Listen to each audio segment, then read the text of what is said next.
Jadi ini kita harus pahami bersama, Institusi Garuda sebenarnya secara teknikal sebenarnya sudah mengalami bankrupt karena practically semua kewajiban jangka panjangnya sudah tidak ada yang dibayarkan, termasuk global sukuk, termasuk himar dan sebagainya.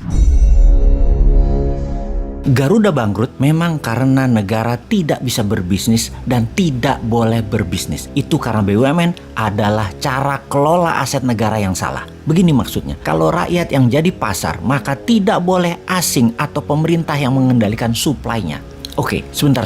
Kita harus berusaha menjelaskan sisi ekonomi BUMN dari kacamata lainnya. Sungguh, berat memang kalau pemahaman sosialis sudah masuk ke dalam pikiran bawah sadar banyak masyarakat, terutama para politikus yang arah politiknya ke kiri, ke sosialis. Bisnis itu akan berjalan baik kalau yang menjalankan adalah mereka yang berpikiran liberal atau bebas. Kita bukan anti-sosialis yang pemerintahnya mengendalikan rakyatnya dengan kekangan yang ketat, di mana itu adalah tingkah sosialis kuno yang dianut banyak aliran partai politik di Indonesia dengan bungkusan nasionalis sosialis. Istilah politiknya ini harus diluruskan pemahamannya. Nasionalis liberal lebih lincah daripada nasionalis sosialis di dalam membangun ekonomi negara. Bahkan Newman mengambil aliran politiknya adalah nasionalis patriotis yang lebih agresif ekonominya sampai ekspansi keluar negerinya negara bantu full. Pemahaman ekonomi patriotik nasionalis adalah tengah bawah. Baik, kita jelaskan sekali lagi pemahaman politik dan ekonomi dari kaum Newman. Bayangkan ada 4 kolom di depan Anda sahabat. Sisi kiri atas A,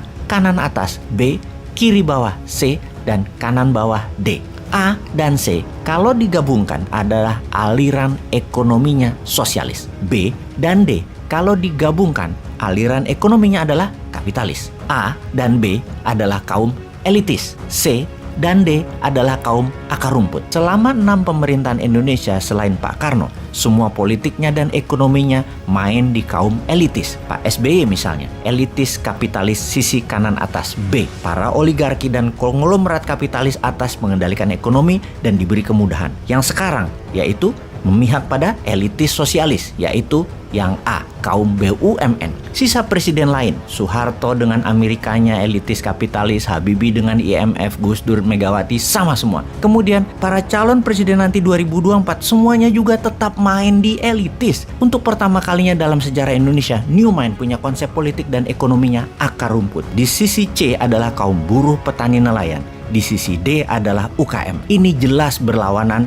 dengan saat ini. Karena jika Newman mendapat mandat, maka 800 BUMN yang berkuasa saat ini tinggal 50. Di mana yang 750 BUMN, pasarnya, bisnisnya akan dibagi-bagi, diberikan kepada 1 juta UKM. Oligarki dengan monopolinya selama ini pasti akan dipecah pasarnya dan fasilitasnya didistribusikan ke 5 juta UKM kelas menengah yang akan menghidupkan 20 juta UKM kelas mikro dan kecil. Jadi mulai paham kenapa ketika BUMN yang telah diprediksi pasti merugi sejak pejabat sekarang punya gaya pemerintahan membangun proyek tidak terlalu produktif, kebanyakan konsumtif, namun keren dilihatnya, membuat banyak BUMN merugi karena semua itu dibangun memakai pinjaman atau hutangan. BUMN gampang dikendalikan oleh kekuatan politik, sementara politik itu bukan ahli ekonomi. Kalau drive-nya politik, maka kegiatan ekonomi bukan cari untung tetapi cari populer. Drive ekonomi harusnya taat pada kebutuhan pasar, bagaimana menciptakan demand dan bagaimana menyediakan supply dari produk UKM dalam negeri. Gak mungkin semua itu bisa berpihak ke akar rumput selama elitis dispesialkan seperti saat ini, memberikan karpet merah ke elitis, ke BUMN dan ke oligarki. Dan di tahun 2024 masih mau memilih yang ada di etalase politik saat ini para gubernur dan menteri-menteri incumbent yang punya aliran pro elitis juga. Pastikan bukan juga pilihan Anda dari oposisi yang tidak pernah memberikan solusi selama jadi oposisi.